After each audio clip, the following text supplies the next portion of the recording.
எனவே அன்புள்ள சகோதரர்களே, ஒரு முஃமினுக்கு இருக்க வேண்டிய மிக பிரதானமான, அதாவது ஒரு ஆனந்தம் வருவதற்குரிய மிக பிரதானமான அம்சங்கள் என்னென்றால், நமக்கு அல்லாஹு ரப்புல் ஆலமீன் இந்த உலகத்துடைய நிர்வாகத்தை எப்படி செய்கிறான் என்ற ஈமான் சார்ந்த விளக்கம் ஒவ்வொன்றிலே இருக்க வேண்டும். அந்த ஈமான் சார்ந்த விளக்கம் அல் குர்ஆன்ல தான் இருக்குது, ரசூலுல்லாஹ்வோட சீரால தான் என்ன செய்யுது, அது இருக்குது. அந்த ஈமான் சார்ந்த விளக்கம் அறிவு நமக்கு பிறக்கிற நேரத்தில் இந்த உலகத்துடைய எந்த இழப்பும் மனிதன் என்ற அடிப்படையில் வரக்கூடிய சாதாரண கவலைகளாக அது வந்து போகுமே தவிர, உள்ளத்திற்குள்ள உங்கள்கிட்ட மலை போல ஈமான் இருக்கும், மலை போல அறிவு இருக்கும், மலை போன்ற விளக்கம் என்ன செய்யும் இருக்கும்.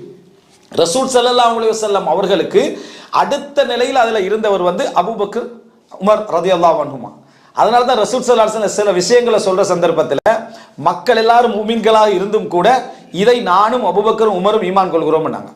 இதை நானும் அபூபக்கரும் உமரும் ஈமான் கொள்கிறோம், இதை நானும் அபூபக்கரும் உமரும் ஈமான் கொள்கிறோம் என்று ரசூலுல்லாஹி ஸல்லல்லாஹு அலைஹி வஸல்லம் சொல்வதற்கான காரணம் மற்றவர்கள் அதை தாங்குகின்ற அளவுக்கான ஒரு அம்சம் இல்லை. அப்போ இது அதாவது ஹுதைபியா விஷயத்தை நபித்தோழர் ஒருவர் சொல்லுகிற நேரத்தில் சொல்றாரு, நீங்க இத்தஹிமு ரஅய்யக்கும், உங்களுடைய சொந்த யூகங்களை நீங்க எப்பயுமே குற்றம் சாட்டிக் கொள்ளுங்கள், அது தவறுன்னு சொல்லிக்கங்க, அந்த விளக்கம் பிழைன்னு சொல்லிக்கங்க ஏதாவது ஒரு விஷயத்துல முடிவெடுக்கிறதுக்கு. ஏனென்றா ரசூலுல்லாஹ் அல்லாத ஒரு தலைவராக அந்த ஹுதைபியா உடன்படிக்கையில இருந்திருந்தா நம்ம அந்த இடத்துல அதுக்கு மாறித்தான் என்ன செஞ்சிருப்போம், கருத்து சொல்லியிருப்போம். ஏன்னா அந்த நிலைமை சூரத்தே தலைகீழ இருந்துச்சு. அல்லாஹ் இன்னா ஃபதஹ்னா லக ஃபதஹன் முபீனான்றா, ஆனா சூரத் என்ன செய்யுது, படுதோல்வியா இருந்துச்சு, திரும்பி போற தோல்வியா இருந்துச்சு. அவங்களுக்கு வெற்றி மாதிரி இருந்துச்சு, அவர்களுக்கு வெற்றி மாதிரி இருந்தது. அப்படி ஒரு இடத்துல நம்ம ரசூலுல்லாஹ்களை பின்பற்றணும்னு நின்றதுனால தான் நம்ம என்ன செஞ்சோம், அந்த இடத்துல உறுதியாக நின்றோம் என்று சொல்லி ஜமல் சிஃபின் யுத்த விஷயத்துல கம்பேர் பண்ணி என்ன செய்யறாங்க சொல்வதை பார்க்கிறோம். அன்புள்ள சகோதரர்களே, இது இருக்குமாக இருந்தா எந்த அளவுக்கு ஒரு மனிதனுக்கு இந்த ஒரு அறிவு வளருமாக இருந்தா, ஒரு சின்ன உதாரணம் சொல்றேன். நம்மளை சூழ நடக்கக்கூடிய சோகங்கள், சோதனைகள், கவலைகள், வேதனைகள்ல ஏன் ஒரு சின்ன, அதாவது இது பல விஷயங்கள் சொல்லலாம், இதுல ஒரு சில உதாரணங்களை சொல்றேன். ஏன் அந்த ஈமானிய அறிவு நம்மகிட்ட செல்வாக்கு செலுத்தாம இருக்குது என்றா, நான் சொன்ன மாதிரி குர்ஆனுடைய அந்த விளக்கமும் சீராவுடைய ரசூல் ஸல்லல்லாஹு அலைஹி வஸல்லம் அந்த போக்கை பற்றிய அந்த ஆழமான பதிவின்மை தான் என்பதுக்கு ஒரு உதாரணம் சொல்றேன். அதாவது எல்லாரும் வாழ்க்கையில என்ன எதிர்பார்த்துட்டு இருக்கிறோம், நம்மளோட வாழ்க்கையில் ஒரு அற்புதமும் நடக்காதாண்டு. எல்லாரும் என்ன, அங்க குர்ஆன்ல படிக்கிறோம், நபிமார்களுக்கு நடந்தன்னு படிக்கிறோம், நபிமார்கள் அல்லாதவர்களுக்கு நடந்தன்னு வேற அக்கீதால என்ன செய்யறோம், இப்போ இந்த ஜுரேஜுக்கு நடந்தன்னு சொல்றோம், அதுக்கு போல எனக்கு கௌஃபாசிலுக்கு நடந்து, இப்படி ஒவ்வொன்று சொல்றோம்.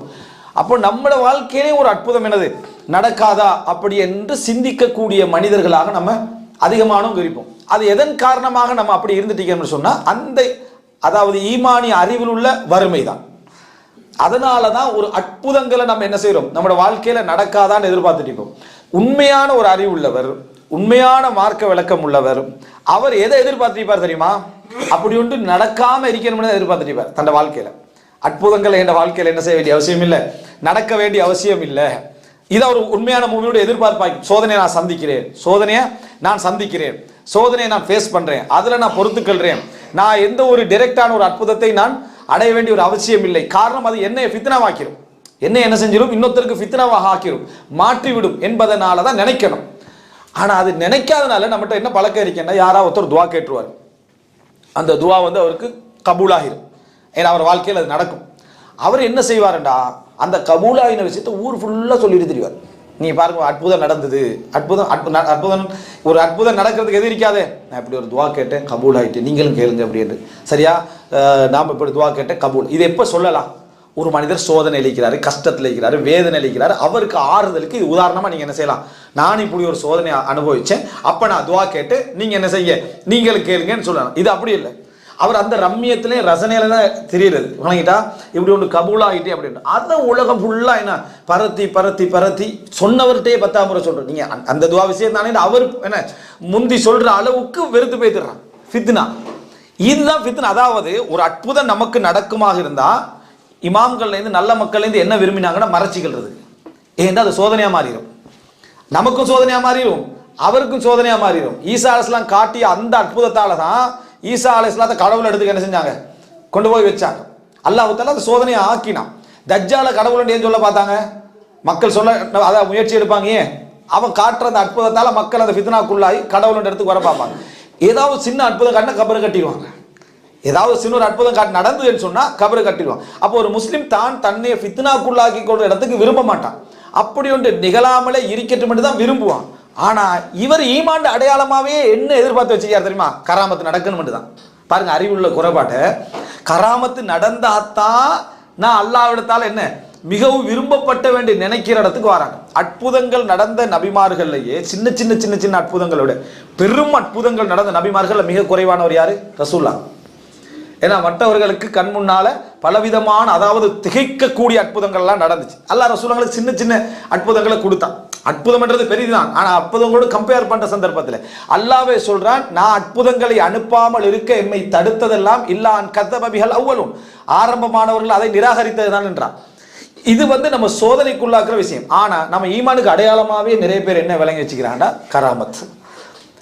நம்மளுக்கும் இந்த ஜுரைஜ் மாதிரி ஒரு கராமத் நடந்தா, கவுப்பாசிகள் மாதிரி ஒரு கராமத் நடந்தா, அப்ப நம்மளும் அந்த அவுலியா லிஸ்ட்ல வந்துருவோன்னு விளங்கி வச்சுக்கிறோம்டா நம்முடைய ஈமானிய அறிவுட நிலைமையை நினைச்சு பாருங்க. இது நமக்கு நேரடியாக நடக்காம இருக்கிறது தான் விளங்கணும். அல்லாஹு தாலா எத்தனை முறை அந்த தடியை மூசா அலைஹிஸ்ஸலாத்திட்ட என்னது உங்களோட வலதுல இருக்கிறது என்னன்னு கேட்டு, அதனால நீங்க என்ன செய்றீங்கன்னு கேட்டு ஏற்கனவே அற்புதத்தை செஞ்சு காட்டினாலாம். அந்த தடியோட தான் கடலுக்கு முன்னாலே நின்றார், அந்த தடியோட தான் பிரௌனுக்கு முன்னாலே நின்றாரு. ஏற்கனவே யூஸ் ஆயிடுச்சுன்னு மூசா அலைஹிஸ்ஸலாம் போட்டார். அதை ஏற்கனவே இது அற்புதம் ஆயிடுச்சு தானே. நமக்கு அப்படி ஒரு தடி இருந்தா அந்த தடி அதுக்கப்புறம் விட்டுருவோமா? நினைச்சு அப்படி நடந்துன்னு வைங்களேன், அந்த தடியை நம்ம விட மாட்டோம். அப்ப மூசா அலைஹிஸ்ஸலாம் திருப்பி அந்த தடி கையில இருந்தும் கூட, கடலுக்கு முன்னால இருந்தும் கூட அவர் அதை நம்பல. நமக்கு ஒரு தடவை நடந்து அதை நம்பிடுவோம். நம்மளோட இதனை கராமத் அல்லாஹ் தஆலா எனக்கு தந்திருக்கிறான், எத்தனை முறை சான்ஸ் கிடைக்குமோ தெரியாது, அதுக்கு என்ன செஞ்சிருவோம், நம்ம போயிடுவோம். இதான் நம்மளுடைய அந்த அறிவுடைய ஒரு நிலைமை அதான் தான் இருக்குது. அன்புள்ள சகோதரர்களே, இது ஒரு விஷயம். அதாவது ஈமானிய அறிவுள்ள குறைபாடுகளுக்கான நான் ஒரு சில உதாரணங்கள் சொல்றதுக்காக சொல்றேன். ஒரு முஃமின் தன்னையும் அற்புதம் காட்டி ஃபித்னாக்கு உள்ளாக்கி கொள்ள மாட்டான். தானும் இன்னொருத்தருக்கு ஃபித்னாவாகிற அளவுக்கு அற்புதங்களை அதாவது நடக்கணும்னு எதிர்பார்க்கவும் மாட்டான். அது அவனோட விருப்பமாகவே இருக்கும். அறிந்து கொண்டா தூரமாகத்தான் நினைப்பான். அறிந்து கொண்ட மக்கள் அறிஞ்சிட்டாலே தூரமாகத்தான் நினைப்பான். இது இல்லாததுனால இல்லாத அற்புதங்களை நடந்ததா காட்டி திரியறத ஈமானன்னு நினைச்சிட்டு இருக்கிறான். நடக்காதெல்லாம் எனக்கு துவா கேட்டு எனக்கு எப்பயும் ஒரு விஷயம் நடக்கிறது 1 மாசத்துக்கு முந்தைய கனவுல விளங்கிடுவேன்றான். உதாரணமா ஒருத்தருக்கு அப்படி கனவுல விளங்குறதுன்னு வைங்களேன். ஒருத்தருக்கு அப்படி எல்லாமே நடக்கிறதுக்கு முன்னால விளங்குதுன்னு வைங்க கனவுல. அப்படி விளங்கின மனிதன் எப்படி நடக்கணும்? அடுத்தவன்ட்ட இதை சொல்லி தெரியக்கூடாது, அடுத்தவன்ட்ட அதை சொல்லி தெரியக்கூடாது. ஏதோ நமக்கு அல்லாஹ் தஆலா ஒரு அற்புதம் நிறுத்துறாப்போ நினைக்கணும். இவராவே சொல்லி சொல்லி திரியறான்னா உனக்கு நடக்கிறது அற்புதம் அல்ல, உண்ட அழிவுக்கான என்ன அடையாளம். அல்லாஹ் உன்னை இதை வச்சுதான் என்ன செய்ய போறான், அழிக்க போறான். அப்படி அற்புதம் கொடுத்ததால நீ உயர்ந்தவன்டா, தஜ்ஜால் தான் ஆக உயர்ந்தவன். தஜ்ஜால் தான் ஆக உயர்ந்தவன், தஜ்ஜால் தான். அவ்வளவு அற்புதங்கள் அவன் செய்ய போறான். நீ இது ஒரு அற்புதத்தை நினைக்கிறேன்னா நீ இப்ப சோதிக்கப்பட போற நினைக்க. நீ இப்படி சொன்னா ஒரு ஈமான் உள்ளவன் அறிவுள்ளவர்கள் புரிஞ்சு கொள்வாங்க. அறிவில்லாத மக்கள் அவனை ஃபாலோ பண்ண ஆரம்பிப்பாங்க. இது சம்பந்தமா உங்களுக்கு எதுவும் கனவு நடந்துச்சா? இப்ப புதுசா பலஸ்தீன் பிரச்சனை போயிட்டு உங்களுக்கு ஏதாவது 6 மாசத்துக்கு முந்தைய கனவுகள் வந்து பட்டுதான்னு கேட்க ஆரம்பிச்சு. இப்போ கடைசியில் வேற நிலைமைக்காக 2 மாசத்துல இப்ப கனவு நீ பொய் தான் சொல்லணும். ஏன்னா அந்த எல்லா கனவும் வராது, தொடர்ந்து பொய் சொல்ல வேண்டிய நிலைமை, தன்னையை தானே ஃபித்னாக்கி கொள்ளாக்கக்கூடிய நிலைமை. இதெல்லாம் ஒரு அதாவது தவறான எடுகோள்கள், தங்களை அற்புதமாக நினைக்கக்கூடிய அம்சம். இது ஒரு அம்சம். இன்னொன்று, ஒவ்வொரு முஃமினுடைய வாழ்க்கையிலும் அவன் ஈமான் கொண்டு அல்லாஹ்வை நம்பினா அல்லாஹ் அவனை சூழ பல அற்புதங்களை நிகழ்த்தி கொண்டிருப்பான். நான் நம்ம சொல்லக்கூடிய இந்த அற்புதங்கள் அல்ல, அன்றாட வாழ்க்கை அவன் அல்லாஹ் தஆலா அற்புதமா பாதுகாத்து கொண்டிருப்பான். ஆனா அற்புதத்தை உங்களுக்கு எல்லாம் தெரியப்படுத்தாம இருப்பான். உங்களுக்கு அற்புதம் நடக்கிறதுன்றது நமக்கு தெரியாமலே இருக்கு. தெரிஞ்சாதான் அற்புதம்ன்றது அல்ல. ஒரு ஈமானுடைய வாழ்க்கையை அற்புதம் தான். அஜபன் லி அம்ரில் முஃமின், ஒரு முஃமினுடைய வாழ்க்கை ஆச்சரியமானது என்று சொல்றாங்க. அது அஜீப். எல்லாரும் கவலைப்படுற இடத்துல அவன் கவலைப்பட மாட்டான். எல்லாரும் கவலைப்படாத ஒரு விஷயத்துல அவன் கவலைப்பட்டு இருப்பான். ஈமான் சம்பந்தப்பட்டதுனால அவன் கவலைப்பட்டு இருப்பான். எல்லாரும் மகிழ்ச்சி அடைகிற இடத்துல அவனுக்கு மகிழ்ச்சி வராது. எல்லாரும் மகிழ்ச்சி அடையாத ஒரு இடத்துல அவன் மகிழ்ச்சி அடைந்துட்டு இருப்பான். எல்லாரும் இருளண்டுவாங்க, அவன் ஒளி எண்டுவான். எல்லாரும் ஒளி எண்டுவாங்க, அவன் இருளண்டுவான். என்ன அவனுக்குள்ள விளக்கம் அறிவோடு சார்ந்தது. நான் சொல்லல சூஃபி ஞானம்னு சொல்லல, குர்ஆன் சுன்னாவுடைய அடிப்படையில் உருவான அந்த அறிவு சார்ந்த விஷயம். அவன்கிட்ட இருக்கக்கூடிய நம்பிக்கை தனியாக இருக்கும். இதை புரிஞ்சு கொள்ளாததனால நம்மளை சூழ நம்ம என்ன நினைக்கிறோம்டா அற்புதங்கள் நடல நினைக்கிறோம். வாழ்க்கையில ஒவ்வொரு முஃமினுக்கு ஈமான் உள்ள ஒவ்வொரு முஃமினுக்கும் அற்புதங்கள் நிகழ்ந்து கொண்டிருக்கும்.